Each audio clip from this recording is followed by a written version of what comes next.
Anda unduh dan bisa Anda jalankan di laptop masing-masing. Kalau kemarin siapa yang masuk kelas ya? Pekan kemarin di kelas Algo ini siapa yang masuk? Pak Is atau Pak Maududi atau Pak Tio? Pak Is bukan Pak Maududi atau Pak Tio? Pak Maududi kayaknya Pak. Pak Maududi ya.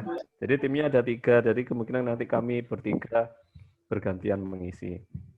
Nah, judul topik kita pada sore hari ini yaitu tipe data dan variabel.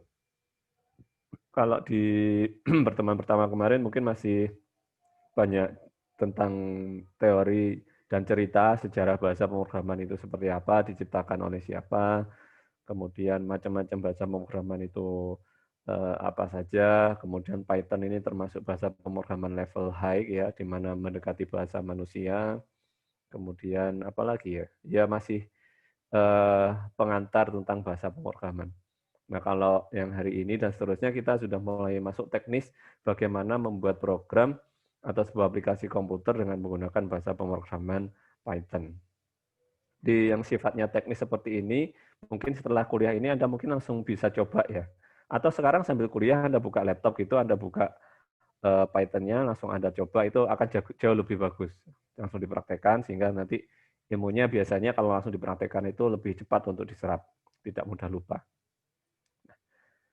Nah, ini tujuan kita, sehingga dalam akhir kuliah ini harapannya Anda bisa memahami tentang apa itu data, kemudian beberapa tipe data yang ada, kemudian bagaimana membuat variabel dan menerapkannya dalam bahasa pemrograman Python. Kita masuk ke materi, kalau begitu kita judulnya sesuai dengan judul yaitu tipe data dan variabel. Maka biasanya pertanyaan pertama itu apa yang dimaksud dengan data? Nah, data itu pada sejatinya adalah serangkaian informasi mengenai objek tertentu. Ada sebuah objek, kemudian kita mendapatkan informasi apa saja yang dimiliki atau yang bisa kita dapatkan dari objek tadi. Misalkan Anda dihadapkan pada data sebuah foto seseorang, begitu kan.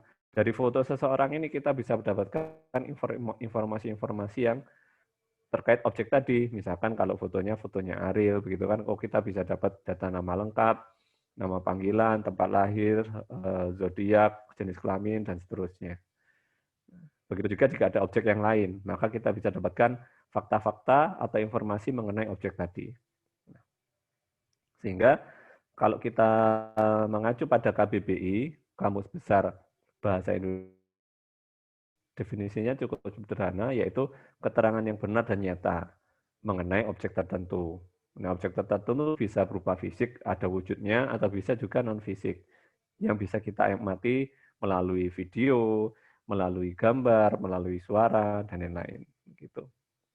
Nah, contohnya misalkan ada objek nih, tanaman. Nah, dari situ kita bisa dapatkan serangkaian fakta menjadi data. Misalkan dari foto tanaman ini kita dapatkan fakta, dari data tanaman, foto tanaman ini kita dapatkan fakta, tanaman ini merupakan kacang tanah. Kemudian ditanam pada tanggal sekian, tingginya pada saat ini berapa senti, daunnya warnanya apa, ditanam di mana. Informasi tambahannya misalkan apakah kena hama atau tidak, atau misalkan lebar daunnya berapa, dan lain-lain. Nah, begitu yang dimaksud dengan data. Satu objek informasi, data dari satu objek itu dinamakan datum. Sehingga jika objeknya itu ada banyak data, ada banyak objek, maka tiap-tiap data pada objek itu dinamakan datum. Misalkan objek pertama ini, maka datum 1 itu fakta-faktanya apa saja. Objek kedua ini, datum 2 itu isi fakta-faktanya apa saja, dan seterusnya, tergantung sejumlah objeknya ada berapa. Begitu. Nah, sehingga fakta juga dikenal sebagai atribut dari datum tadi. Nah, fakta 1, misalkan kalau kita mengacu ke gambar yang ini, ya namanya apa, ditanam kapan, tinggi berapa, gitu. Kemudian objek 2, atributnya namanya apa, ditanam kapan, tinggi berapa, dan seterusnya. Itu yang dinamakan data atau datum kalau kita bicaranya itu per objek. Kalau ada yang kurang jelas, Anda bisa langsung tanya aja, Pak, kurang jelas tolong diulangi. Atau misalkan kalau sungkan lewat suara atau video, Anda bisa via chat ya. Itu nanti pertanyaannya bisa disampaikan di situ. Kalau mungkin ada yang kurang jelas atau mungkin saya terlalu cepat untuk menyampaikan ya. Jangan sungkan-sungkan ya untuk ditanyakan. Oke, lanjut aja kalau begitu. Berikutnya yaitu, nah kaitannya dengan program komputer apa terus data ini?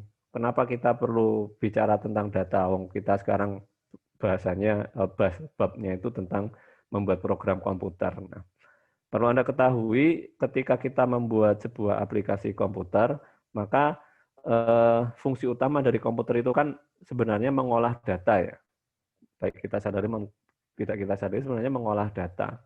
Data ini didapatkan dari mana? Biasanya dari inputan. Diolah, kemudian komputer akan menghasilkan output sesuatu. Misalkan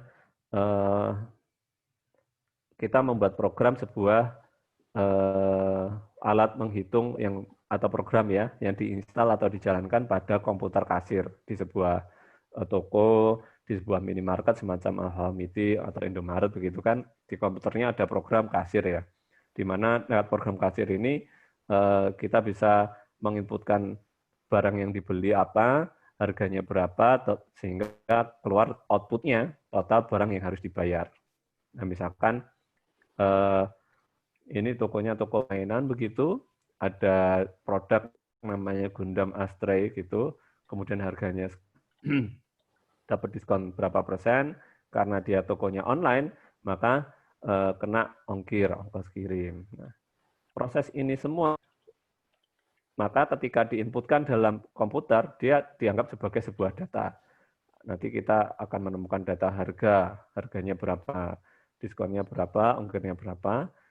Nah, data-data ini akan menjadi input dalam aplikasi program kasirnya tadi. Diproses, dihitung, kemudian program kasirnya tadi ini akan mengeluarkan output berupa informasi atau data harga yang harus dibayar.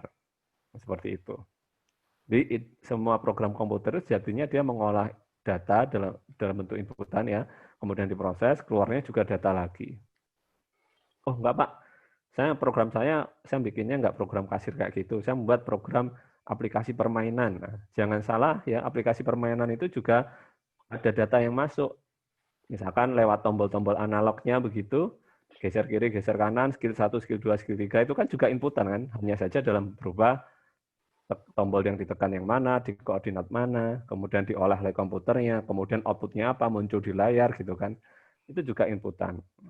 Program berarti dia menerima inputan dalam bentuk data, diolah sehingga keluar informasi berupa data juga. Nah, ini penjelasan lebih detailnya. Misalkan kalau kita mau bedah detailnya yang ada di sini, program kasirnya. Ini kursor saya gerak-gerak kelihatan ya. Kursornya gerak-gerak. Nah, misalkan di sini, ini detailnya, inputannya itu ada 3 data. Data harga, data diskon, kemudian ada ongkir, begitu.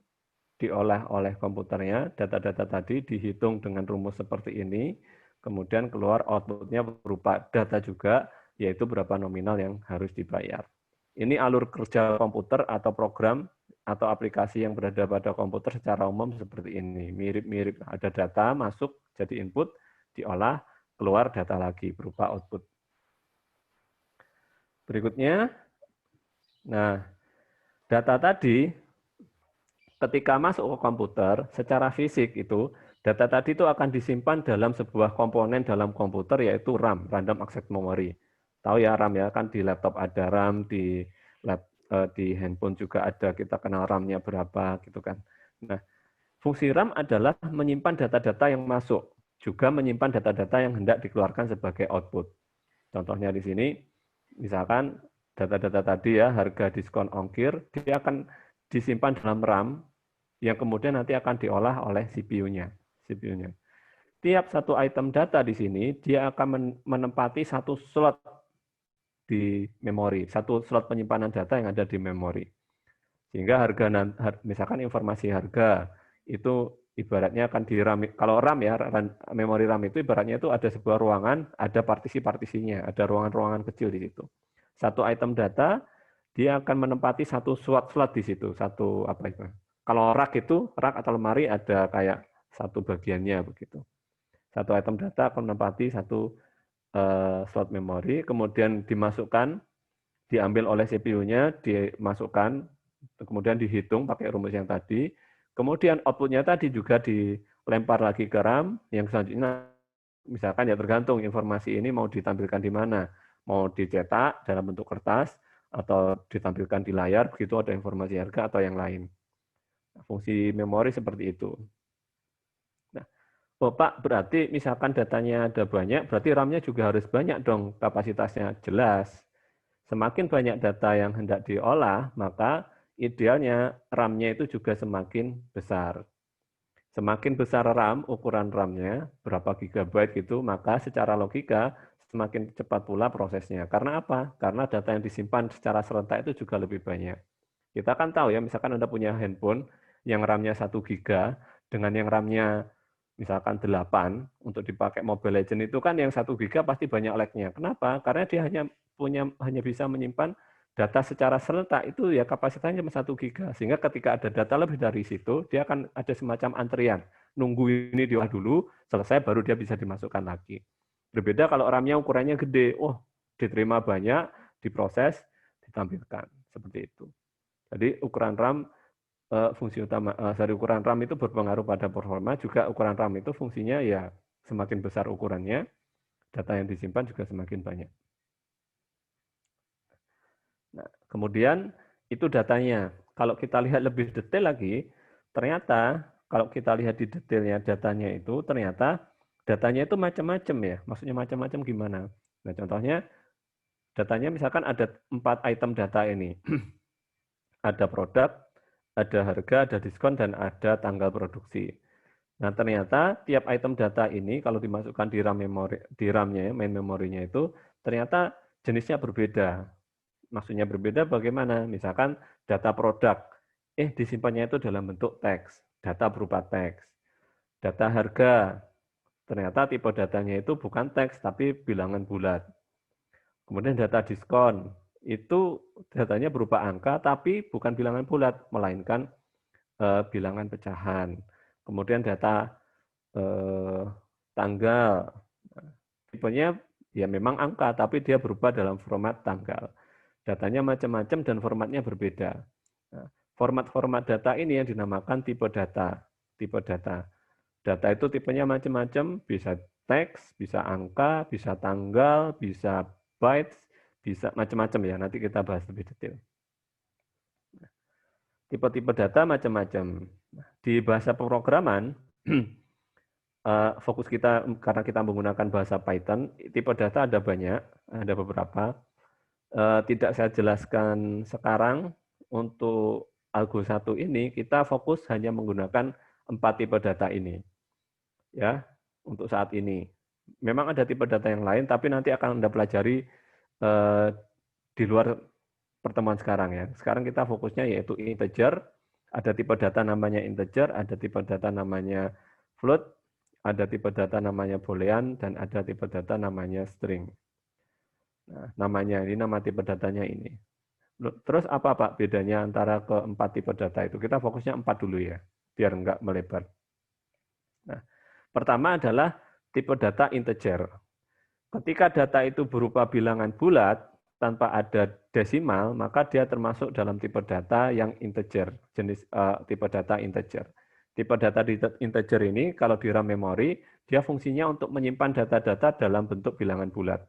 Bilangan bulat di sini maksudnya tanpa koma, tanpa simbol angka koma, tanpa angka desimal ya. Angkanya bisa positif, bisa juga negatif. Angka positif, bisa juga angka negatif, kurang dari 0 atau lebih dari 0. Nah, ketika misalkan di sini saya punya data angka berupa minus 100, maka nanti itu akan disimpan dalam RAM, dalam memori. Angka min 100 kalau disimpan di RAM itu, dia perlu space atau kapasitas sebesar 28 bytes.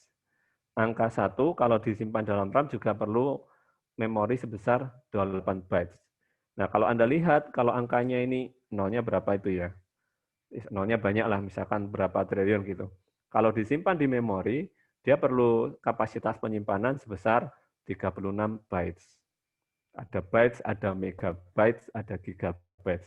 1 megabytes itu 1024 bytes. 1 gigabytes itu 1 juta sekian megabytes ya, begitu. Nah, kalau Anda punya angka data angka min 100, itu kalau Anda masukkan ke program, kemudian diolah oleh Python-nya, itu Python membutuhkan penyimpanan di RAM itu sebesar 28 bytes. Nah, ini tipe data integer. Nah, taunya dari mana Pak kapasitasnya kok bisa sampai 28 itu taunya dari mana? Nah, ini contoh perintah ketika Anda menggunakan bahasa Python. Nah, asumsi saya Anda di sini semua sudah install Python dan minimal sudah coba-coba ya, minimal coba-coba. Kalau Anda menggunakan Python, kemudian Anda menjalankan perintah ini fungsi perintah print sys.getSizeOf ini fungsinya adalah untuk menampilkan informasi berapa kapasitas RAM yang diperlukan untuk menyimpan angka min 100. Jadi saya ulangi, perintah yang import ini abaikan dulu aja, nanti ada penjelasannya. Kita fokusnya yang ke print dulu ya. Fungsi perintah print sys.getSizeOf ini, kemudian dalam kurung ada angka min 100, fungsinya adalah untuk mendapatkan informasi berapa besar kapasitas memori yang diperlukan untuk menyimpan angka senilai atau sebesar minus 100. Begitu juga yang bawah ya, 1 dan 1, mungkin asumsi saya 1 triliun ya, atau 100 triliun. Nolnya banyak banget, males ngitung ya. Nah ternyata muncul outputnya 28, 28, dan 36. Jadi sini kita bisa tahu untuk menyimpan angka min 100 itu perlu space di memori sebesar 28 bytes. Kemudian di yang sebelah kanan, perintah print type min 100 ini fungsinya untuk mengetahui agar kita bisa mendapatkan informasi angka min 100 ini termasuk tipe data apa. Angka 1 ini termasuk tipe data apa, angka 1 triliun ini termasuk tipe data yang mana. Tadi kan sudah ada integer, float, boolean, dan string. Nah, outputnya di sini, kelas ini Anda abaikan dulu, kelas, tapi Anda fokusnya ke sini. Nah, di sini outputnya yaitu int. Int di sini maksudnya bahwa angka min 100 ini termasuk tipe data integer. Integer itu apa? Integer itu adalah bilangan bulat. Tanpa desimal, boleh positif, boleh negatif. 1 juga integer, 1 triliun juga integer. Ada pertanyaan sampai sini?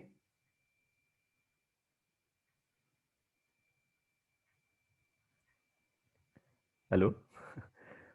Masih bersama kita semua ya? Ini kan enaknya kuliah enaknya salah satu enaknya kuliah online itu kalau dibanding kuliah offline, itu kan kita bisa melakukan sambil rebahan gitu kan. Matikan kamera, rebahan kan, yang penting tetap mendengarkan kan ya, oke.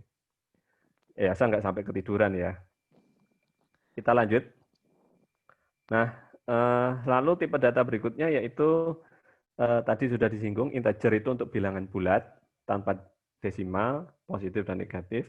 Tipe data berikutnya yaitu float atau floating point. Floating point ini apa? Dia digunakan untuk menyimpan data-data bilangan pecahan atau bilangan yang mempunyai nominal desimal di belakangnya. Bisa positif, juga bisa negatif. Misalkan 100,12, min 1,23, pokoknya ada komanya, itu angkanya ada komanya, nggak utuh wungkul gitu. Nah, dia termasuk bilangan tipe bilangan pecahan, yaitu dalam bahasa programan diistilahkan floating point. Kalau Anda menjalankan perintah Python-nya begini, print type min 10,12, nah munculnya nanti angka min 10,12 ini yaitu termasuk tipe data float. Angka 1,23 ini termasuk tipe data float. Begitu. Baik, berikutnya tipe data berikutnya yaitu boolean.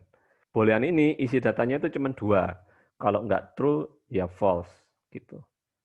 Jadi contohnya misalkan print type true. Nah, nilai true di sini dengan huruf T besar ya, true, dia termasuk tipe data boolean. False juga tipe data boolean. Tipe data boolean digunakan untuk menyimpan kondisi. di mana kondisinya itu ada dua, true atau false. Ya. Kalau bahasa Indonesianya itu benar, salah. Gitu.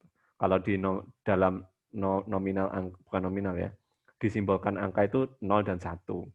Gitu. Nah, yang keempat, nah ini kalau tadi kita numerik ya, numerik float itu numerik, angka integer juga numerik. Nah, bagaimana kalau datanya ini berupa huruf atau karakter? Nah, Python menyediakan tipe data yaitu string, di mana tipe data string ini digunakan untuk merepresentasikan data dalam bentuk teks. Teksnya bisa satu teks itu huruf A atau dia rangkaian huruf, misalkan menjadi satu kata atau satu kalimat, atau bisa juga angka. Angka tapi diperlakukannya sebagai teks, begitu. Nah, ketika datanya ini berupa teks, diperlakukan sebagai teks atau string, maka menuliskannya itu diapit dengan tanda petik. Tanda petik 1 seperti ini boleh, tanda petik 2 seperti ini juga boleh. Oleh Python dianggap sama saja. Contohnya di sini, saya punya data berupa tulisan Fasilkom UNED, diapit tanda petik gitu kan. Kita ingin tahu nih, data ini nanti disimpan di Python ini sebagai tipe data apa. Nah, di sini outputnya yaitu str. Str ini sih kepanjangannya dari string ya, string. Nah, angka min 100 loh Pak, ini kan angka Pak. Integer kan ini Pak, angka min 100 ini. Ya, namun karena dia diapit tanda petik, maka dia dianggap diperlakukan sebagai string juga. Begitu juga angka min 100,2. Walaupun ini berupa angka, tapi karena dia diapit dengan dua tanda petik, maka dia dianggap sebagai string. Begitu juga tulisan true. Kalau dia diapit tanda petik, berarti dia dianggap sebagai string. Andai kata tanda petiknya ini Anda hapus, di kanan kirinya Anda hapus, maka ya dia mengikuti bentuk awalnya tadi. Min 100 akan jadi integer, min 100,2 akan jadi float, dan true akan menjadi boolean. Nah, pada sisi sebelah kanan, ini bisa kita lihat berapa space memori yang diperlukan untuk menyimpan data-data string ini. Nah, kalau kita lihat ternyata yang paling gede yang mana itu? 63. 63 itu yang matkul tanda titik 2 algo 1. Nah, ini kalau ini kita jalankan, maka dia menampilkan informasi untuk menyimpan data tulisan matkul algo 1 ini itu di RAM atau memorinya itu perlu space besar 63 bytes gitu. Nah, perlu diingat semakin banyak data, maka space memori yang diperlukan logikanya juga semakin besar gitu. Tapi jangan khawatir loh Pak, kalau gitu ikut algo 1 kita perlu CPU, kita perlu upgrade atau nambah RAM dong Pak. Nah, jangan khawatir. Nah, karena data-data yang kita gunakan itu data-data yang masih ukurannya bytes ya, nggak sampai megabytes. Jadi data-data kecil. Tapi nanti kalau misalkan Anda kerja kemudian sebagai computer scientist, datanya untuk teks ukurannya megabyte, nah itu tentu agar performa semakin baik ya perlu RAM yang semakin besar juga. Tapi untuk kuliah algo 1, RAM 2 GB itu sudah cukup ya, sudah cukup 4, apalagi 4 GB itu sudah lebih dari cukup. Itu terkait tipe data string. Nah, ini adalah ya sama juga, yaitu ini sebenarnya mengkomparasi sih. Bagaimana kalau tipe datanya itu berbeda tapi isinya sama. Misalkan angka min 100. Min 100 yang di atas ini dia kan integer. Berbeda dengan angka min 100 yang di bawah yang berupa string. Ternyata kalau kita lihat data dengan tipe string itu mempunyai kecenderungan dia memerlukan memori lebih besar. Ini kan kalau kita lihat ini 3 yang paling bawah ini kan string semua. Maka kita lihat angkanya di atas 50 semua. Kenapa begitu? Ya secara logika kan dia pasti lebih besar. Dia perlu minimal ada penambahan 2 tanda petik kan. 1 tanda petik itu kan juga perlu space memori di RAM-nya. Sehingga pasti lebih besar. Gitu. Lanjut. Nah, berbeda tipe data juga mempengaruhi ketika kita mengoperasikan atau menggunakan data-data tadi.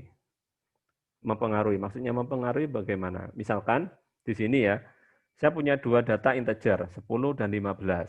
Kemudian 10 dan 15 ini yang sama-sama integer, saya tambahkan simbol plus, saya lakukan operasi penjumlahan. Maka kalau dijalankan perintah print 10 plus 15 ini, outputnya adalah ya angka 15. Dari mana ini? 10 tambah 5 sama dengan 15.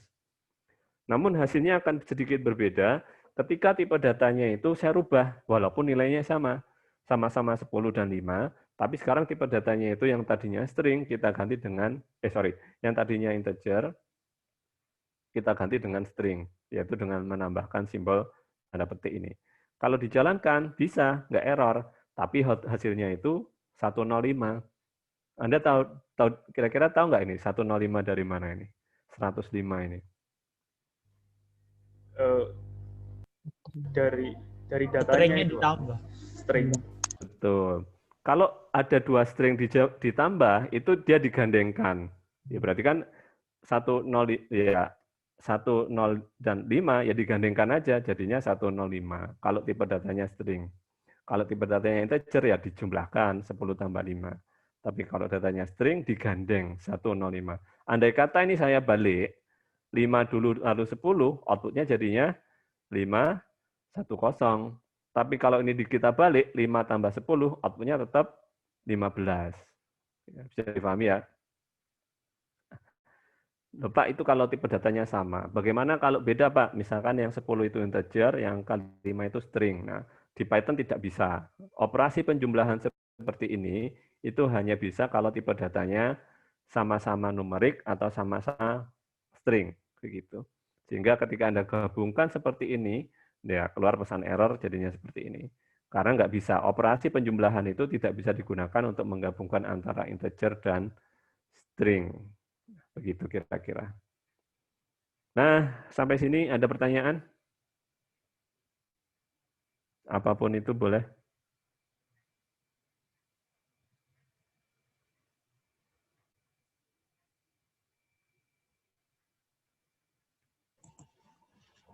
Pak ingin bertanya, izin bertanya. Ya, boleh. Monggo, silakan. Itu nanti apakah tidak berpengaruh jika angka itu dijadikan string ataupun sebaliknya kayak integer gitu untuk buat programnya? Buat berprogramnya, ya tentu berpengaruh, yang jelas. Maksudnya pengaruh di sini contohnya seperti apa maksudnya? Bisa ngasih contoh nggak maksudnya berpengaruhnya seperti apa? Misalannya. Maksudnya itu apakah berjalan dengan lancar atau kayak nggak error gitu, Pak? Selama logiknya benar, ya nggak akan error. Jadi contohnya tadi itu, misalkan ketika operasi penjumlahan ya, operasi penjumlahan, ketika datanya itu sama-sama string, nggak ada error. Ketika datanya sama-sama berupa angka, baik float atau integer, nggak error. Tapi begitu data yang satu float, data yang satu integer, data berikutnya ini string, Anda jumlahkan, error seperti itu. Terus bagaimana Pak untuk tipe datanya nanti saya harus menggunakan apa, string atau integer? Ya tergantung programnya untuk dibuat apa dulu. Kalau Anda misalkan ingin membuat sebuah program kalkulator, ya kalkulator sederhana menggunakan Python, nah itu kan menjumlahkan. Ya idealnya harus ya pakai tipe-tipe data angka numerik ya, jangan pakai string begitu. Disesuaikan dengan target atau output atau program apa yang hendak kita buat. Mungkin begitu, Mbak siapa tadi? Mbak Novita ya? Ya Pak, makasih. Sambil menunggu pertanyaan lainnya, Anda bisa juga pakai chat kalau misalkan sungkan atau malu gitu kalau pakai mic. Nah, ini saya buka file Jupyter-nya. File ini sudah ada juga di e-learning, Anda bisa unduh. Filenya ekstensinya itu .ipynb. Anda buka, nanti kalau sudah Anda download ya, Anda tinggal Anda buka filenya itu setelah Anda download ya, Anda jalankan Jupyter, Anda bisa akses dengan di sini klik open gitu, nanti ngarahnya ke file yang mana gitu ya. Nah di file itu tadi isinya seperti ini kurang lebih ya, sama-sama juga penjelasan tentang tipe data dan variabel. Ini lanjutannya ya. Jadi kalau tadi kita ngomongnya tentang data, sekarang kita masuk ke bab apa itu variabel. Nah, variabel ini bisa diibaratkan sebuah wadah yang menyimpan data. Data ketika hendak dimasukkan dalam program, dia harus disimpan dulu dalam sebuah wadah. Wadahnya apa? Wadahnya itu istilahnya namanya itu variabel. Sehingga fungsi utama dari variabel adalah untuk menyimpan atau menampung data. Ketika sebuah variabel dibuat, maka nanti Python-nya ini akan mengalokasikan sebuah alamat di memori komputer untuk menampung data variabel tersebut. Ini contohnya diagram sederhananya begini. Misalkan saya punya data angka 21. Angka 21 ini saya simpan dalam sebuah variabel dengan nama age atau umur. Maka ini adalah nama variabelnya, age ini atau umur ini. Angka 21 ini adalah isi dari variabelnya. Ada variabel, ada isi. Datanya itu adalah maksudnya sebagai isi dari variabelnya. Oleh Python ini nanti akan disimpan dalam memori, begitu. Memori. Nah, sebenarnya seperti itu. Nah, bagaimana cara membuat variabel dalam bahasa Python? Caranya sangat sederhana, yaitu cukup dengan mengikuti sintaks seperti ini. Nama variabelnya apa, diikuti dengan operator sama dengan, simbol sama dengan ya. Kemudian diikuti dengan isi variabelnya apa. Nah, seperti ini. Ini sintaks cara menuliskan variabelnya. Ketika Anda menggunakan atau membuat sebuah variabel, sangat disarankan memberikan nama variabel yang mencerminkan isi atau data yang ada di dalam variabel itu, agar mudah kita ingat. Misalkan angka IPK, makanya disimpannya variabelnya menggunakan variabel IPK, indeks prestasi kumulatif. Nama mahasiswa, ya simpan dalam variabel nama MHS misalkan, dan seterusnya. Nah, ini contoh-contohnya. Ya, ini berarti saya buat variabel X dengan nama X, nama variabelnya X, kemudian saya isi dengan angka 1. Ini tipe datanya apa nih berarti? Integer ya? Integer, Pak. Betul, integer. Nah, lalu kita print X. Kalau misalkan apakah benar integer ya, Anda bisa ngeceknya itu dengan print, gimana tadi perintahnya? Type, terus value-nya. Nah, di sini bisa angka 1, bisa juga variabelnya, gini, X. Gini. Tuh, Anda jalankan. Nah, ternyata variabel X di sini itu adalah tipenya integer. Nah, di situ fungsinya. Print X ini untuk menampilkan isi variabelnya. Print type X untuk menampilkan tipe variabelnya apa. Isi variabelnya 1, tipenya yaitu integer. Kemudian berikutnya, ini nama variabelnya nama. Isinya berupa string dengan tulisan Johnny. Tipenya string. Kalau IPK, tipenya float. Nah, kita coba nih, apakah benar float? Ya, Anda bisa nyobanya dengan print, type, kemudian nama variabelnya apa nih? Oh, nama variabelnya IPK. Anda jalankan, maka tipenya yaitu float. Z, ini true, di sini true, yaitu pakai huruf besar. Nanti dicetak di layar true, tipenya apa tipenya? Ya sama juga, kita bisa tinggal menambahkan perintah print type-nya. Kita ganti dengan Z. Nah, yaitu tipenya bool. Bool ini singkatan dari boolean, ya, bool tulisannya. Boolean. T-nya itu saya ganti dengan huruf kecil, ya dia berpengaruh ya. Gini, error dia. Nah, tidak dikenali, begitu. T-nya harus T besar. Mana tadi? Nah, ini. Dan seterusnya, misalkan operasi penjumlahan nih. Nah, ini juga menarik ya. Coba Anda lihat. Nah, ini. Misalkan saya punya dua angka nih. Yang satu yaitu float. Kenapa float? Karena ada koma kan, 10,5. Tapi yang satu integer. Saya jumlahkan. Apakah error? Ternyata tidak error. Oleh Python, begitu sudah ada operasi penjumlahan yang satu float, yang satu integer, maka secara otomatis dalam hal ini kan integer, 10,5 itu kan lebih teliti daripada 10 gitu aja kan. Maka nanti 3 ini juga dianggap sebagai float, kemudian jumlahkan sehingga outputnya yaitu 13,5. Begitu. Begitu, mungkin terkait, ini jelas ya? Ini nggak ada pertanyaan kan, tinggal, oh membuat variabel kemudian tampilkan. Saya lanjut aja, kalau ada pertanyaan langsung aja di-cut, Pak permisi mau tanya gitu, nggak apa-apa. Nah, ketika kita membuat variabel, itu ada beberapa rules atau aturan yang harus kita perhatikan ketika kita membuat variabel. Peraturannya yaitu Nama variabel itu huruf awalnya itu karakternya itu karakter pertama atau huruf awalnya itu adalah harus berupa huruf atau garis bawah gitu. Harus berupa huruf, tidak boleh yang lain ya. Kemudian karakter berikutnya itu boleh angka, boleh huruf, boleh simbol, underscore atau yang lain. Yang jelas huruf pertama, karakter pertama itu harus huruf gitu. Kemudian tidak diperbolehkan menggunakan karakter operator-operator aritmatika. Ketika kita membuat variabel itu nggak boleh menggunakan simbol-simbol ini. Plus, minus, kali, bagi, spasi, itu nggak boleh. Termasuk yang tidak diperbolehkan itu yaitu menggunakan beberapa reserve word yang sudah digunakan dalam bahasa Python. Apa itu maksudnya reserve word ini? Adalah kata-kata kunci yang akan digunakan oleh bahasa Python. Nah, sehingga ketika Anda membuat variabel, Anda tidak diperkenankan, tidak diperbolehkan menggunakan kata-kata ini. Else, except, exact, finally, for, lambda, return, try, ini nggak boleh. Pak, saya mau buat variabel, yaitu dengan nama pas, nggak boleh. Ini sudah dipesan, misalnya, di-reserve, ya, dipesan oleh Python, nggak boleh, Anda nggak boleh. Ini kata-kata ini sudah saya simpan, Anda nggak boleh pakai kata-kata ini. Nah, kemudian, karakter pada nama variabel itu sifatnya sensitif, case sensitif. Maksud gimana? Yaitu menggunakan huruf besar dan huruf kecil itu dibedakan. Ini contohnya di atas ya. Ini tadi. Yang pertama, kita buat variabel total.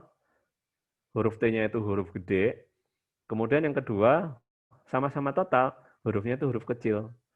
Nah, ketika dicetak di layar, ternyata outputnya juga beda. Ini menunjukkan bahwa total dengan huruf besar dengan total huruf kecil ini dianggap dua variabel yang berbeda. Begitu. Untuk ngetesnya juga misalkan begini. Ini total saya hapus ya. Nah, yang satu, jadi total huruf T gede di jangka 5, kemudian saya coba jalankan perintah print total pakai huruf gede dan print total pakai huruf kecil. Ketika dijalankan, nah, tadi total sudah ada ya, misalkan, saya pakai contoh lain misalkan. Karena total tadi sudah disimpan, jadi tetap keluar. Misalkan saya pakai perintah lain, misalkan saya buat variabel lagi, misalkan, siapa ya yang belum kepakai nama variabelnya, misalkan menu. Nah, menu sama dengan sate. Gitu. Lalu di sini saya cetak print menu, lalu saya cetak jalankan perintah print menu pakai huruf kecil begini. Ya. Saya buat satu variabel dengan nama menu, M-nya gede, lalu saya coba jalankan print menu dengan huruf besar dan print menu dengan huruf kecil. Maka kalau dijalankan, nah, Python-nya begini, menu is not defined. Maksudnya apa? Python-nya nggak bisa nyari, mana nih variabel menu nggak ada kok mau di print, belum dibuat kok mau di print, belum didefinisikan kok mau di print gitu. Loh Pak, ini tadi yang total kok bisa? Ya ini karena tadi kita kan sempat menuliskan begini kan? Kita kan tadi sempat menuliskan ini. Nah, ketika kita sudah menuliskan ini, kemudian kita hapus, itu di memori masih ada dia. Gitu. Sehingga tetap jalan. Nah, begini.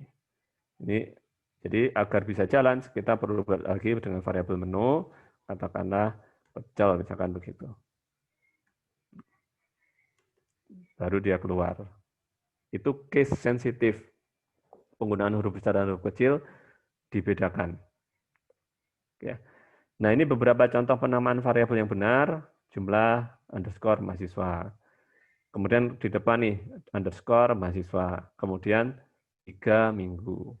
Yang kurang tepat seperti apa? Kurang tepat. Nah, ini kurang tepat contohnya seperti ini. 3 minggu pakai angka 3. Kenapa kurang tepat? Karena huruf awalnya itu, karakter awalnya itu berupa angka. Nggak boleh. Ya. Jumlah mahasiswa. Ini kenapa error kira-kira? Kenapa ini nggak bisa kira-kira? Ada yang tahu? Karena pakai spasi. Betul, pakai spasi. Kalau yang ini, karena menggunakan simbol minus. Kalau yang nama lengkap? Simbol plus. Betul sekali ya. Jadi, sehingga kalau misalkan jumlah mahasiswa gini, jumlah mahasiswa pakai spasi gini ya. Lalu mau ditampilkan gitu, jadinya ya error ya, invalid syntax. Cara nuliskannya salah. Nah, gitu bahasa Indonesianya. Bahasa Python-nya invalid syntax. Oke, ada pertanyaan sampai sini? Ada yang kurang jelas? Mudah difahami ya, semoga ya. Nah, ini tips. Nah, namanya tips itu boleh Anda gunakan, boleh tidak, selera biasanya. Nah, yaitu penggunaan istilahnya namanya camel caching. Camel ini bahasa Inggris. Bahasa Indonesianya apa camel ini? Unta. Pak. Betul, unta. Loh, maksudnya gimana, Pak? Saya caching unta gitu, tak maksudnya? Enggak. Jadi maksudnya itu, ketika kita menggunakan kaidah camel caching itu, ini tipsnya ya, ketika kita buat variabel, usahakan menggunakan seluruhnya itu menggunakan huruf. Kalau kita buat variabel, usahakan. Kemudian hindari penggunaan simbol underscore dan tanda dolar. Walaupun bisa, tapi hindari, nggak dianjurkan. Kemudian menggunakan kata-kata yang mencerminkan isi dari variabel tadi.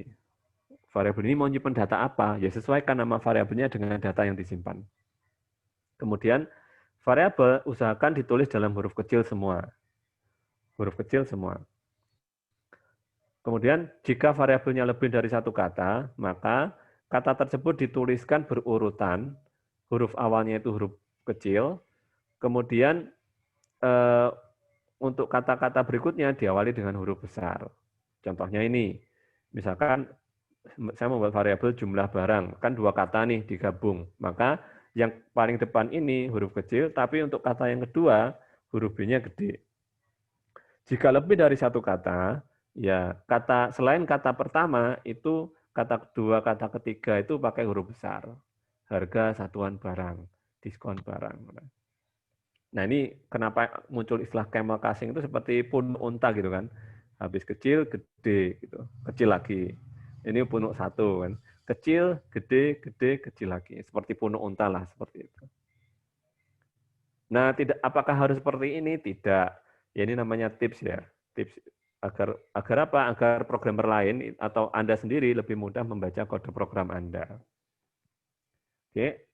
Nah, tipe data ada macam-macam, tadi sempat kita singgung ya. Yang paling sering digunakan untuk kuliah kita di Algo 1 ini, tipe data integer, string, float, dan boolean. Ini contohnya. Tadi sempat disinggung, oh ada heksadesimal. Apa itu? Bilangan dalam format heksa, berbasis 16. Kompleks, bilangan kompleks ya. Nyatakan pasangan angka real dan imajiner. List, itu merupakan rangkaian data. Nah, ini tidak akan kita pakai di Algo 1 untuk saat ini, jadi mungkin Anda bisa fokusnya ke 4 yang paling atas. Ya. Ini contoh-contohnya. Nah, contoh penggunaan variabel. Nah, ini tadi kita ya praktekkan. Ya. Type digunakan untuk apa tadi? Memberikan informasi. Tipe data, ya benar sekali. Di 3, min 100, 99, tipenya integer. Kemudian true false, tipenya bool. Bool ini boolean. Bagaimana jika agak panjang kayak gini, Pak? Alamat. Nah, tipe datanya apa berarti kalau pakai tanda petik? String. Betul, string. Tahunnya kan di sini tipe alamat keluarnya string ini kan, string. Umur, tipenya integer. Nah, beda nih, misalkan umur yang pertama itu saya isi dengan angka 25, kemudian dicetakkan tipenya itu integer. Kemudian saya timpa itu, saya tetap variabel tetap yang sama, tapi sekarang bukan angka tapi teks tipe 25 gitu.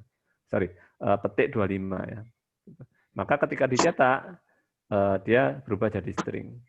Jadi ketika saya isi dengan angka berupa bilangan bulat, maka otomatis Python mengenali gitu dan langsung di-set bahwa variabel umur ini tipenya integer. Nah ini. Tapi begitu isinya tadi, ini variabel yang sama ya, umur ini. Variabel yang sama, kemudian saya ganti dengan tulisan 25 di tanda petik, otomatis Python akan men-set bahwa variabel umur ini berubah tipenya, yang awalnya tadi dia integer, berubah menjadi ini apa nih? String, begitu. Nah, tadi sempat disinggung juga, kalau variabelnya kita bisa melakukan operasi-operasi tertentu yang menggunakan variabel-variabel tertentu. Contoh di sini, ketika saya mengetikkan tulisan print alamat, koma umur, di mana tipe alamat ini adalah string dan umur di sini berarti apa nih? Integer atau string nih? Yang di sini. String. Betul, string ya. Karena dia yang awalnya 25 sudah ditimpa atau diganti dengan tulisan 25.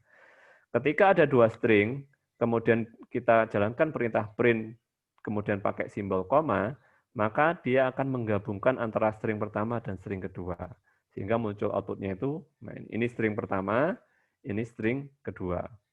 String juga bisa dijumlahkan, jumlah ya, alamat plus umur. Output-nya apa? Juga digandeng. Gitu. Ini string pertama, ini string kedua. Seperti itu. Bagaimana kalau angka, Pak? Misalkan, tadi kan sempat disinggung ya, misalkan saya buat variabel A, atau X lah, atau apa, angka 1 gini, misalkan begini. Loh, Pak, kok pakai angka? Katanya nggak boleh. Ya, kalau tipsnya sih jangan, tapi kan kita pakai contoh aja nggak apa-apa. Misalkan angka 1, misalkan, tadi berapa? Contohnya 10. Angka 2, contohnya misalkan 5. Lalu kita cuma print, angka 1 dijumlahkan angka 2. Nah, ini kalau dijalankan, outputnya yaitu 15. Gitu. Nah, ini sedikit beda kalau ini sekarang saya kasih petik begini. Nah, sekarang saya ganti pakai petik. Maka outputnya jadinya digandeng 105. Sehingga ketika ini saya ganti urutannya, ini sekarang ini yang 5, begitu. Ini yang 10, gitu.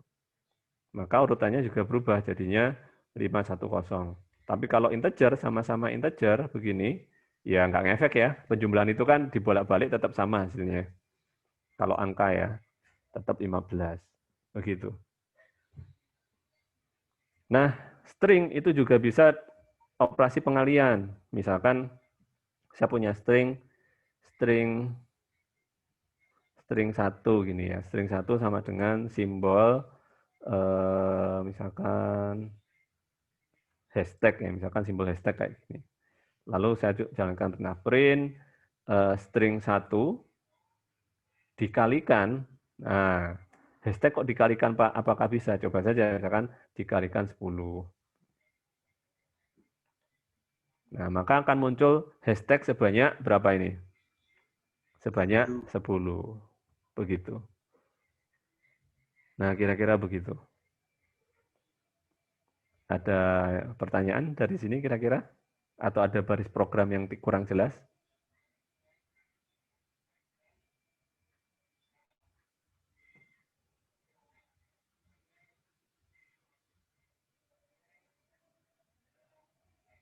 Oh, ada yang di chat ya.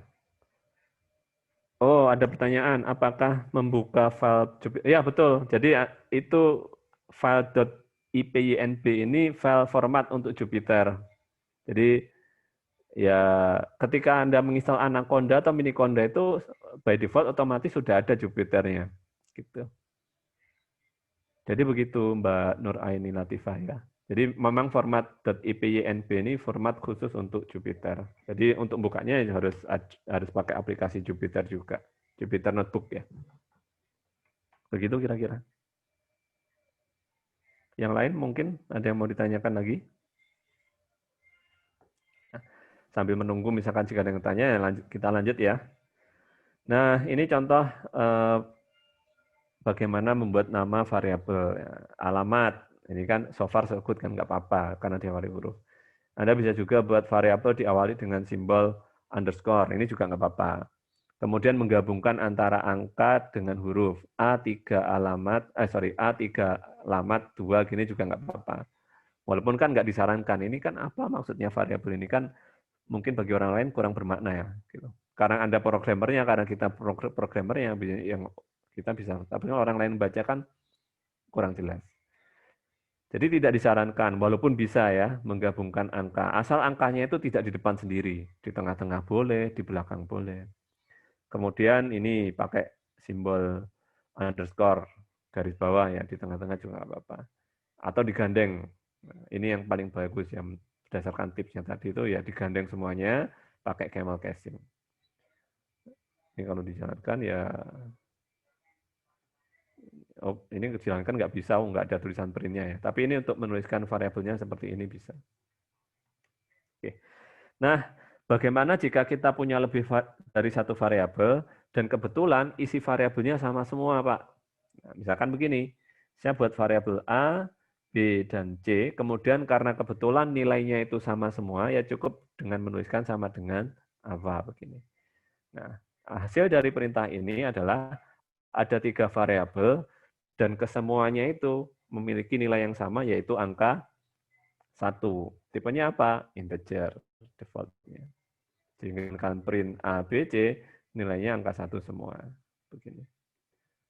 Anda sehingga tidak perlu menuliskan A sama dengan 1, B sama dengan 1, C sama dengan 1. Enggak, ya begini pun juga boleh, tapi akan lebih ringkas dengan seperti ini. A sama dengan B sama dengan C, 1. Secara otomatis nanti A dan B dan C nilainya diisi angka 1 semua. Langkah seperti ini kalau dalam dunia pemrograman itu diistilahkan dengan multiple assignment. Mengasignkan, mengisikan satu data dalam banyak variabel sekaligus. Nah, ini kebetulan datanya sama semua, Pak, angka 1. Bagaimana variabelnya lebih dari 1, kemudian isi variabelnya itu beda-beda. Beda isinya, beda tipenya. Gitu. Nah, ini contohnya di bawah nih. Kita bisa juga menjalankan multiple assignment ini untuk variabel-variabel yang lebih dari 1, dan ini bukan hanya nilainya berbeda, tapi tipenya beda semua. Gitu. Ini tipenya integer, ini tipenya float, ini tipenya string, ini tipenya boolean. Dalam satu assignment. Nah, bedanya dari yang tadi, kalau di sini kan cukup sama dengan, sama dengan, sama dengan. Nah, di sini perlu pemisah, yaitu simbol koma. A, B, C, D sama dengan. Nah, nanti di sini ini sesuai urutan variabelnya. Sesuai urutan variabelnya. Yang ada di depan, maka dia akan dimasukkan dalam variabel yang depan sendiri. Maka 10 akan masuk pada variabel A. 3,5 akan masuk pada variabel C. Tulisan check akan masuk pada variabel C. Dan nilai boolean true akan masuk pada variabel D. Sehingga ketika dijalankan, maka ya ini print A di 10, print B 3,5, print C check, print D true, begitu. Kira-kira seperti itu, mungkin ada yang kurang jelas? Oke, di chat sudah ada yang tanya, setelah koma harus pakai spasi. Oh iya, kalau mau ke toilet, monggo silakan ya. Ke toilet. Kalau pakai HP kan di toilet sambil buka HP juga bisa ya. Walaupun nggak higienis. Tadi apa pertanyaannya? Setelah koma harus pakai spasi. Nah, kita coba aja. Misalkan di sini nih, deng, gitu kan, spasinya kita hilangkan. Apakah berpengaruh? Ternyata tidak berpengaruh. Pun juga untuk yang atas tadi. Mana tadi? Koma. Ini ya. Ini ada spasinya dan tanpa spasi. Apakah berpengaruh? Tidak berpengaruh. Bagaimana jika spasinya panjang kayak gini? Apakah berpengaruh? Tidak berpengaruh, ya. Begitu. Jadi begitu efek dari spasi. Ya ini kenapa kok ada ya biar lebih mudah dibaca. Di mata itu lebih enak dilihat gitu loh, nggak rapet-rapet semua gitu. Mungkin itu jawabannya ya. Ada pertanyaan lainnya kira-kira? Oh ini pertanyaan berikutnya, bagaimana misalkan jika printnya langsung print A, B, C, D, apakah bisa? Bisa. Kalaupun nggak bisa kan pasti ada errornya. Nah dari error itu kita bisa pelajari. Nah ini kita hapus ya. Kita hapus. Oke, sekarang print A, B, C, D. Gini ya maksudnya tadi. Print A, B, C, D. Oke, kita coba. Dan hasilnya adalah bisa. Hanya saja dia menyamping semua. Simbol koma ini untuk memisahkan antara objek satu dengan objek yang lain. Itu fungsinya. Jadi bisa kalau pakai koma di sini bisa. Gitu. Walaupun tipenya beda ya, tipenya beda bisa. Mungkin begitu jawabannya. Ada pertanyaan lainnya? Kira-kira?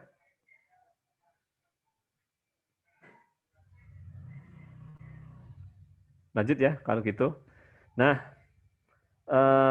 tadi tipe data ada beberapa kan. Nah, ada kalanya ada suatu saat di mana kita harus atau apa namanya? Kita dalam sebuah kondisi yang mengharuskan kita untuk merubah tipe data yang kita gunakan. Misalkan dalam kondisi apa? Misalkan ingin kita rubah dalam bentuk string sehingga bisa digandeng, misalkan begitu. Atau ingin kita rubah yang awalnya string jadi integer agar bisa dijumlahkan atau dilakukan operasi-operasi aritmatika, ya penjumlahan, perkalian, atau pembagian. Nah, ketika ada kondisi seperti itu kita bisa menggunakan operator atau perintah casting. Casting di sini bukan casting iklan atau iklan apa, casting film. Casting di sini maksudnya adalah merubah tipe data dari tipe data yang satu ke tipe data yang lain. Istilahnya itu casting, mengkonversi tipe data dari tipe data satu ke yang lain. Itu dalam bahasa programan itu istilahnya itu casting. Seperti apa Pak wujudnya? Nah, ini contohnya di sini. Nah, pertama, ini contohnya ya. Saya buat variabel dengan nama num diisi dengan angka 9. Hanya saja 9 di sini dia masih tipenya yaitu string. Kenapa? Karena ada diapit dengan simbol tanda petik. Nah, ini dibuktikan dengan kalau kita jalankan perintah print type num ini, outputnya yaitu string. Nah, lalu kita nggak merubah isi variabelnya, nggak kita rubah. Tetap angka 9 pakai tanda koma, namun sekarang saya rubah dalam bentuk integer dengan menggunakan casting ini tadi. Caranya bagaimana? Cukup dengan tuliskan int begini, integer, buka kurung, nama variabelnya apa, tutup kurung. Nah, hasil dari perintah ini yaitu merubah yang awalnya itu petik 9, di sini petik 9, akan dirubah menjadi integer dan dimasukkan ke variabel num. Sehingga ketika ini saya tampilkan type num ini, sekarang outputnya berubah integer. Seperti itu. Nah, itu contoh saja merubah dari string ke integer. Bagaimana kalau sebaliknya Pak, misalkan integer ke string atau ke tipe-tipe data yang lain, string ke boolean atau float ke string dan seterusnya. Nah, contoh-contohnya ini. Ini skenario misalkan dari integer dirubah ke string, angkanya angka 9. Ya, perintahnya seperti ini, str9. Outputnya apa? Karena tipe data target atau tujuan hasil akhirnya itu string yang diinginkan, maka hasilnya yaitu 9 dengan tanda petik.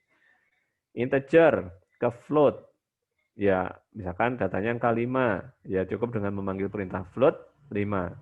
Yang awalnya adalah bilangan bulat tanpa desimal, lalu di outputnya karena dia menjadi float, ya 5 kalau desimalnya berapa? 5,0 begitu. Ada tambahan 0 di belakang. Dari float ke integer, float 5,6 dirubah ke integer dengan menggunakan perintah int, data apa yang mau dirubah, hasilnya 5. Pembulatannya di sini ini angka di belakang komanya itu dibuang ya. Jadi misalkan kalau di sini itu 5,99999 itu kalau dirubah dalam integer tetap 5, nggak jadi 6. Karena langsung dibuang, di-cut.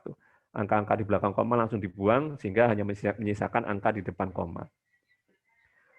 Lalu misalkan contoh string ke integer, ini contoh kita tadi ya, string ke integer. Lalu string ke boolean. Nah, misalkan kita punya string tulisan true gini, dirubah ke boolean. Yang memanggil fungsi ini, bool, buka kurung, nilainya apa, outputnya berubah nilai true. Kalau boolean ke integer, nah, nilai booleannya kalau dirubah ke integer jadinya angka 1. Nah, ini untuk proses merubah tipe data. Ingat ya, isi datanya sama, hanya beda yang dirubah itu beda tipenya. Jadi tentu saja beda, ini prosesnya beda dengan num sama dengan 9. Nah ini kan kalau ini kita merubah isi datanya, kalau kayak gini. Ya. Tapi kalau saya pengennya datanya nggak berubah, tipenya tok yang berubah, ya kita menggunakan proses casting. Tergantung kita mau merubahnya dari tipe data apa menuju tipe data apa. Kalau kita merubah data tertentu dalam bentuk integer, yang kita memanggil fungsi ini, int, lalu tipe datanya apa. Misalkan kita ingin rubahnya ke, misalkan, enggak Pak, saya enggak mau ke int, tapi mau ke float. Ya, 6, ini kita hapus ya, atau jangan dihapus deh. Kita ganti aja ya. Ini kan tipe ke float misalkan. Ya, tinggal panggil float, begitu. Jadinya float. Kalau mau ditampilkan hasilnya, misalkan kalau mau dirubah dalam bentuk float, outputnya seperti ini, 6. Gini. Jadinya ada koma di belakang. Yang awalnya string ya, awalnya string di sini, petik 9, karena dirubah jadi float, jadinya angka 9,0. Nah, kira-kira itu untuk merubah tipe data. Ada pertanyaan sampai sini? Udah mulai ngantuk ya? Oke, di chat ada yang tanya. Pertama, kenapa boolean ke integer jadinya angka 1? Jadi boolean itu tipe datanya itu dia hanya menyimpan 2, true dan false. Sehingga kalau mau dirubah dalam bentuk integer, alternatifnya ya kalau nggak 0, 1 gitu. Itu sama kalau Anda punya saklar itu. Anda saklar itu kan on off itu kan dari simbol 1 ke 0 kan. 1 kalau true atau menyala, 0 kalau off. Jadi contoh misalkan contoh saya tulis di sini aja ya. Misalkan saya punya variabel boolean bool 1 misalkan sekarang jadinya false. Lalu saya casting ke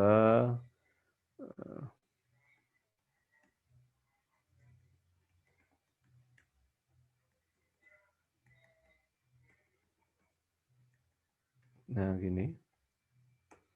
Lalu kita cetak.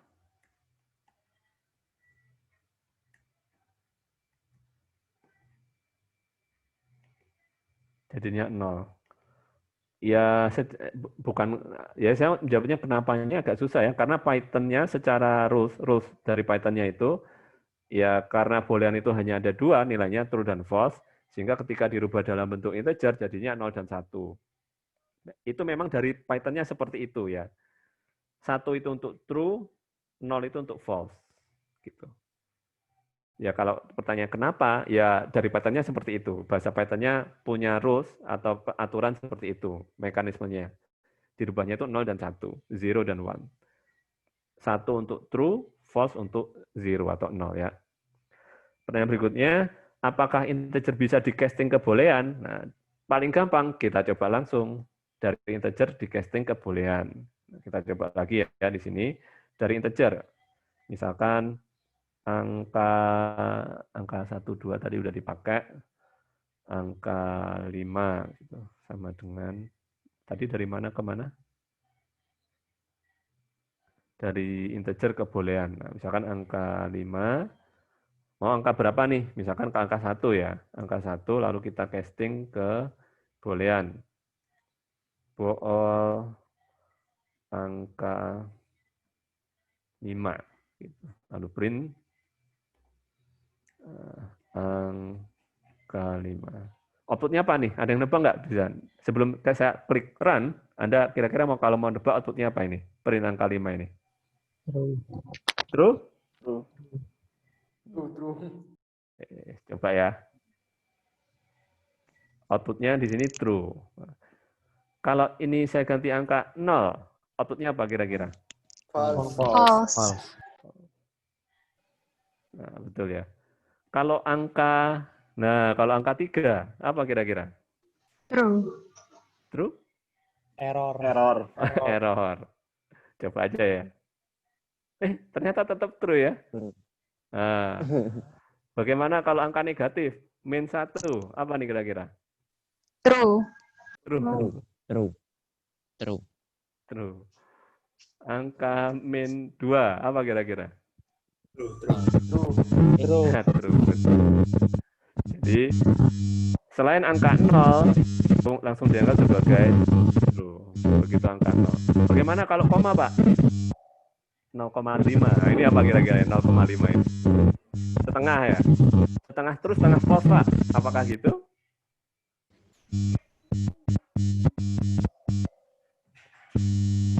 Apa kira-kira? True. True?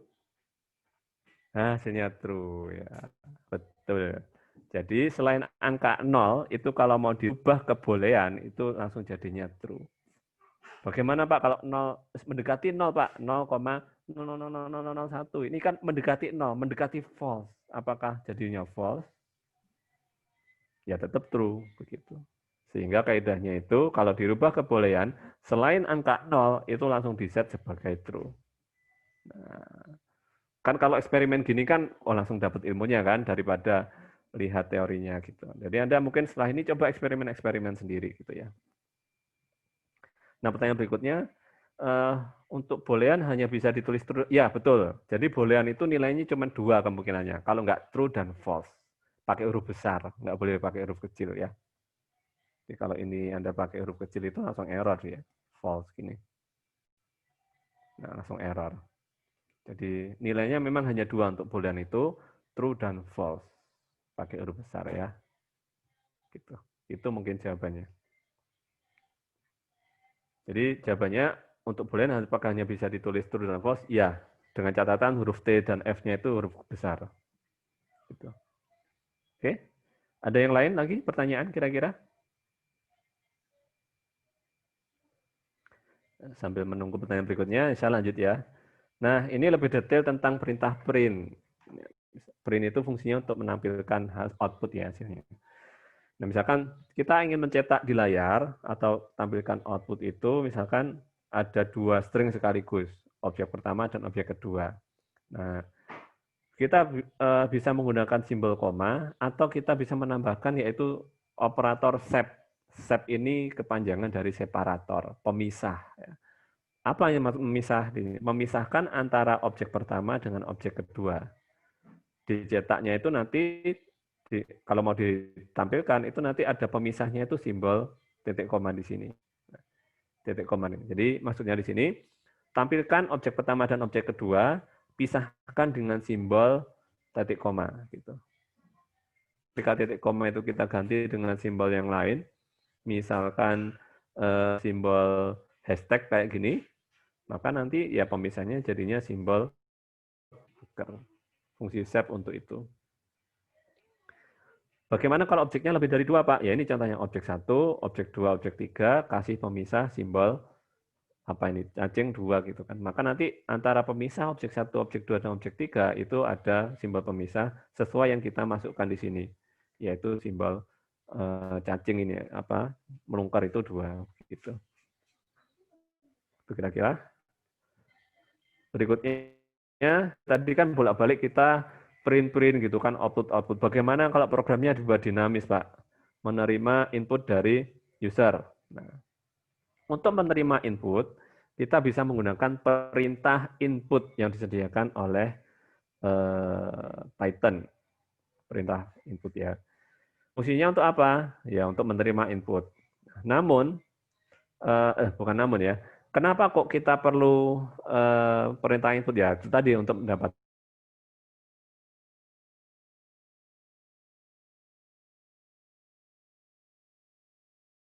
agar data kita itu bisa diproses, apapun yang kita masukkan itu bisa diproses, maka data yang kita masukkan ini harus ditampung dalam sebuah variabel.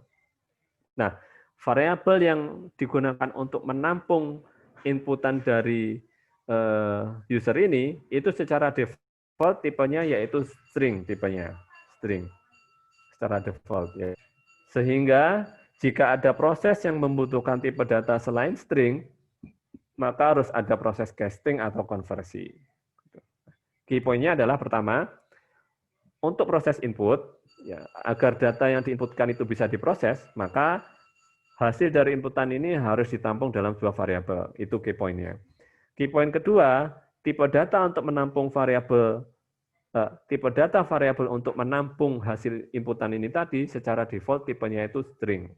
Sehingga ketika kita membutuhkan data yang kita masukkan ini untuk proses yang selain string, maka harus ada proses casting atau konversi. Nah, contohnya ini misalkan. Contohnya misalkan begini ya.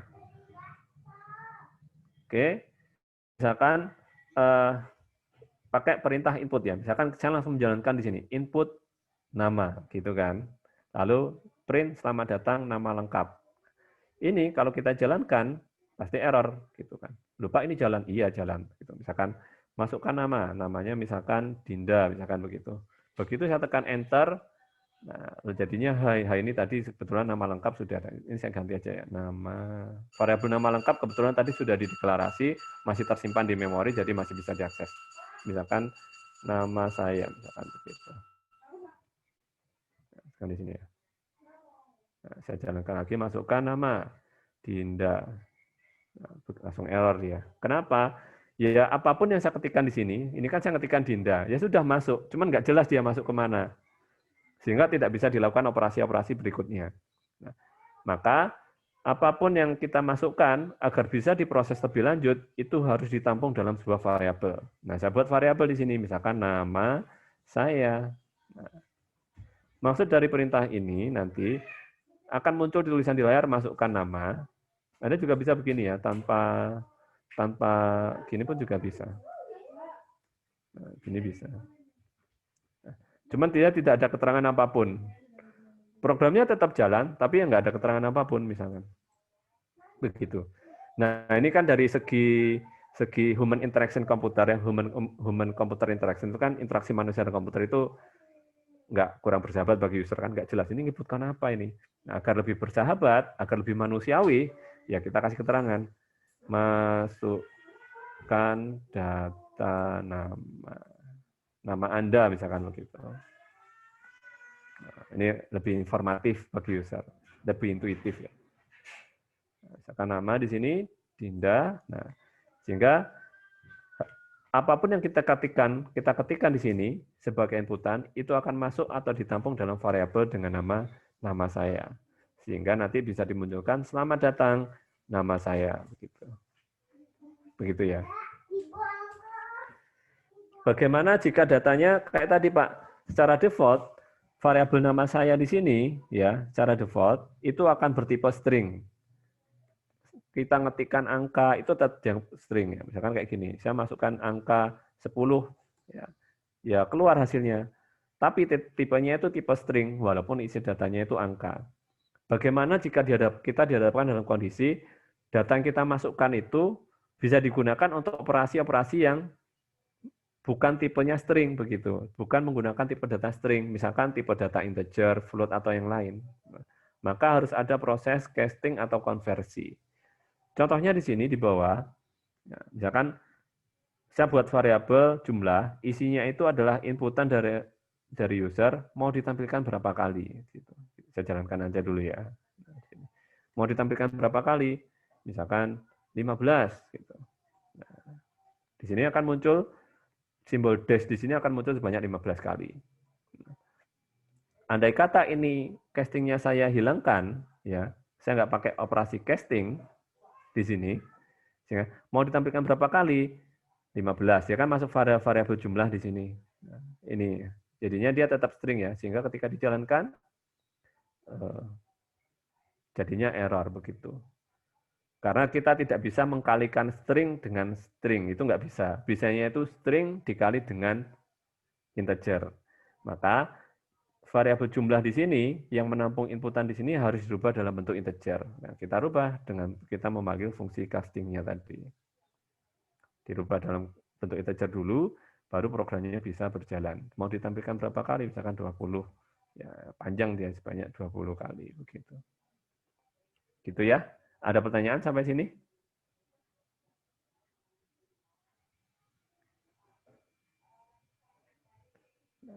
Oke, nah lanjut ya. Nah ini contoh kedua, misalkan angka 1, masukkan angka pertama, angka 2, masukkan angka kedua. Misalkan kita nggak pakai casting nih, langsung begini, input 1, input 2. Lalu hasilnya saya modifikasi dikit. Hasilnya adalah dalam kurung angka 1 ditambah dengan angka 2 gini. Oke, saya jalankan. Oh, sorry. Invalid. Oh, ini simbol ininya kelebihan ya, simbol tutup kurungnya. Misalkan saya tekan angka 20, lalu saya tekan angka 21. Anda bisa menebak hasilnya apa ini kalau saya jalankan? Saya tekan enter, apa outputnya kira-kira? 41? 2021, Pak. Betul, 2021. 2021. Kenapa begitu? Kenapa kira-kira? Karena Tipenya masih string. Betul sekali. Nah, misalkan Anda, loh, saya pengennya itu dijumlahkan, Pak. 20 tambah 21, sehingga outputnya 41. Nah, bagaimana caranya? Ya, di casting ke dalam bentuk integer. Atau float juga bisa ya, tapi nanti ada desimalnya. Ya tergantung kita kebutuhannya seperti apa. Perlu ada desimal atau enggak. Jadi kita casting dulu. Ini, nah, tambahkan simbol tutup kurung di sini. Apakah ini sudah bisa? Bisa enggak kira-kira? Coba aja ya. Angka pertama 20, angka kedua 21. Nah, ternyata error ya. Ada yang bisa nebak errornya kenapa?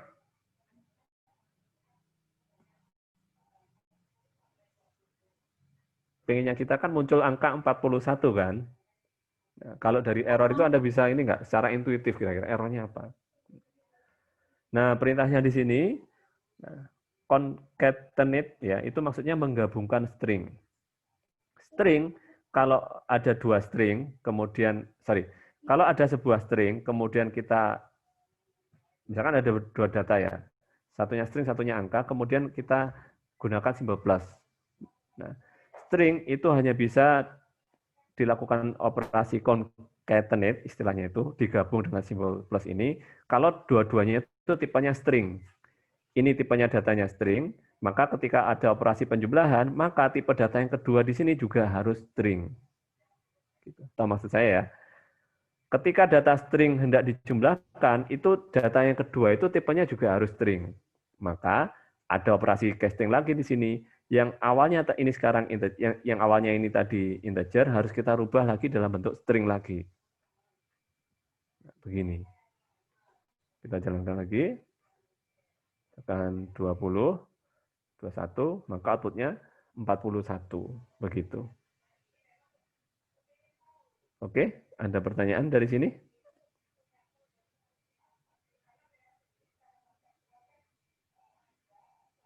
Jadi hati-hati untuk variabel karena ada tipe-tipe data tertentu yang dia hanya bisa dilakukan operasi tertentu syaratnya apa gitu. Contoh string ini tadi kan.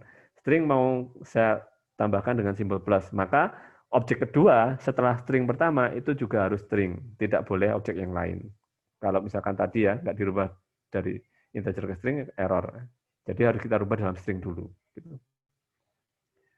Nah, kira-kira seperti itu. Ini tadi kelas yang lain ini, ya abaikan aja. Nanti akan ada pembahasan lebih detail tentang penggunaan if else ini. If else ini untuk ngecek apakah, jadi misalkan input masukkan angka, terus jawaban di set false. Jika nama itu variabel nama di sini diisi dengan angka kurang dari 100, maka outputnya true. Jika diisi dengan angka lebih dari 100, outputnya false. Nah, ini mungkin nanti ada pembahasan khusus tentang if else ini. Jadi mungkin untuk saat ini agar kita bisa fokus kita abaikan dulu. Nah, ini contohnya ya, contoh berikutnya yaitu untuk menghitung luas lingkaran. Misalkan saya buat variabel dengan nama jari-jari. Variabel jari-jari ini yaitu menerima inputan dari user masukkan jari-jari. Nah, begitu. Kenapa dirubah ke dalam float? Karena kalau kita menghitung lingkaran itu kan kita sangat jarang nemu luas lingkaran berapa. Angka bulat itu kan jarang. Karena dia nanti akan dikalikan dengan angka pi kan 3,14. Sehingga kita rubah dalam bentuk float. Lalu kita hitung luasnya. Luas sama dengan jari-jari dikali 3,14. Lalu tampilkan di layar. Kenapa di sini harus ada casting ke bentuk string? Ya seperti kasus yang tadi, ketika kita ingin menggabungkan dua string dengan menggunakan simbol plus, maka objek pertama dan objek kedua harus sama-sama string. Sehingga kalau kita tidak casting string begini, ya dia hasilnya error. Misalkan jari-jari 10, ya, pasti error. Karena ada operasi plus di mana objek pertama string. Agar bisa dijalankan, maka objek kedua itu tipenya juga harus string. Maka variabel luas di sini yang awalnya float, harus kita ganti dalam bentuk string. Harus kita casting, str luas. Saya jalan lagi, 10, maka outputnya adalah 31,4 sekian. Gitu. Nah, itu contoh-contoh untuk proses input dan proses casting sekaligus. Apakah ada pertanyaan dari sini? Ada yang kurang jelas?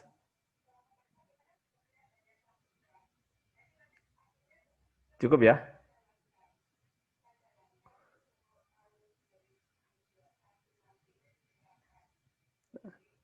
Baik, jika tidak ada, nah terakhir ini latihan PR, ya, tugas rumah, pekerjaan rumah.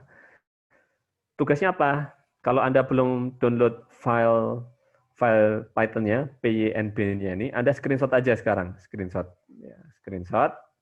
Nah, buat, sebentar. Gini ya. Buat program dalam bahasa Python untuk menampilkan sebuah struk kasir dengan format sebagai berikut. Nah, tahu ya struk kasir kalau kita ke Indomaret itu kan dapat struk ya, dapat nota gitu. Nah, contohnya begini, misalkan dia usaha sewa mobil gitu, nanti struknya kayak gini formatnya. Sewa mobil Unet Rencar, Jalan Kalimantan 37 Jember, ini headernya. Lalu muncul tulisan lama sewa sekian hari, biaya sewa per hari berapa, total biaya sewa berapa gitu. Total biaya didapatkan dari mengkalikan antara lama sewa dengan biaya sewa per hari. Lalu muncul di bawah, terima kasih telah menggunakan jasa kami. Alur programnya seperti apa? Pertama, user akan diminta untuk memasukkan durasi sewa. Muncul inputan gitu kan. Masukkan durasi sewa. Nah, user bisa memasukkan ke situ. Yang dimasukkan ke user, yang dimasukkan oleh user itu nanti akan mengisi data XXX di sini. XXX ini akan diganti dengan nilai yang dimasukkan oleh user. Durasi sewanya berapa? Misalkan 10 hari. Gitu. Jadi misalkan programnya masukkan lama sewa. Saya mengetikkan angka 10, maka nanti muncul di layar itu nanti lama sewa 10 hari. Nanti muncul di akhir muncul seperti itu. Lalu langkah berikutnya setelah memasukkan durasi sewa, user diminta untuk memasukkan biaya sewa per hari berapa. Gitu. Nah ini nanti masukkan durasi sewa, biaya sewa, durasi kan tadi sudah ya.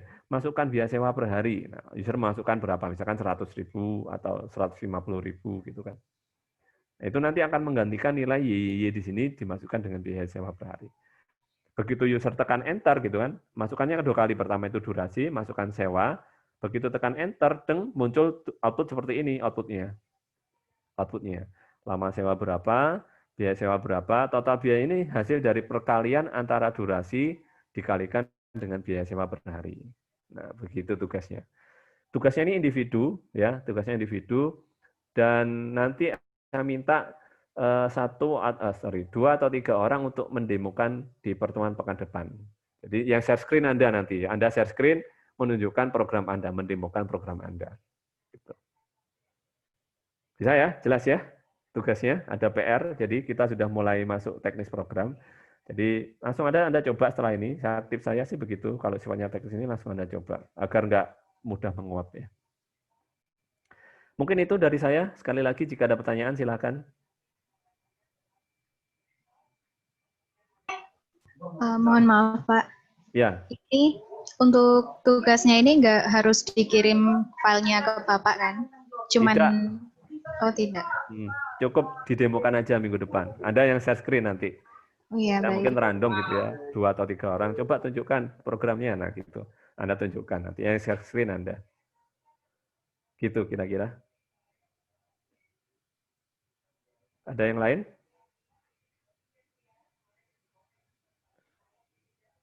Oh ini ada yang tanya. Yang Pak ngerjakan pakai HP nggak apa-apa? Ya nggak apa-apa, pakai HP boleh.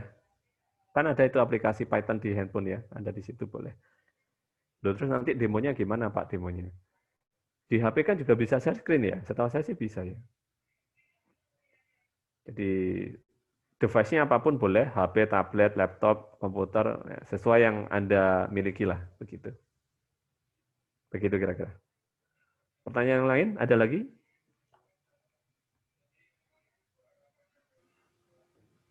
Cukup mungkin jika tidak ada pertanyaan. Mau bertanya Pak? Oh ya, monggo silakan. Itu formatnya harus .py atau .ipynb, Pak? Bebas juga. Kalau Anda menggunakan Jupyter itu nanti formatnya ya .ipynb. Tapi kalau Anda menggunakan yang lain, format standarnya Python itu .py. Jadi bebas, mana yang menurut Anda yang memudahkan, paling mudah bagi Anda, ya itu yang Anda pakai. Gitu mungkin jawabannya. Boleh, yang lainnya lagi silakan. Pusing nggak? Nggak ya? Susah nggak? Nggak toh? Mestinya nggak kan? Input, kalikan, tampilkan hasilnya kan gitu. Cukup mungkin jika tidak ada pertanyaan, kita akhiri pertemuan kita sore hari ini. Semoga bermanfaat. Saran saya langsung Anda coba-coba aja, jadi biar nggak cepat lupa begitu. Kalau ada kesulitan, misalkan ada error atau apa, ya itu paling gampang tipsnya itu Anda copy pesan errornya, Anda paste ke Google. Itu biasanya muncul alternatif solusi. Atau misalkan, wah Pak, bahasa Inggris saya kesulitan. Anda bisa tanya ke kami, dosen-dosen Algo, atau tanya ke teman-teman asisten ya, asisten lab ya, asisten lab pemrograman itu. Mas-mas, mbak-mbaknya itu jago-jago itu asisten-asistennya itu. Anda tanyai, insya Allah bisa dijawab. Mungkin itu dari saya akhiri. Terima kasih, semoga bermanfaat. Sampai jumpa di lain kesempatan. Assalamualaikum warahmatullahi wabarakatuh. Waalaikumsalam. Waalaikumsalam warahmatullahi wabarakatuh. Waalaikumsalam warahmatullahi wabarakatuh. Waalaikumsalam warahmatullahi wabarakatuh.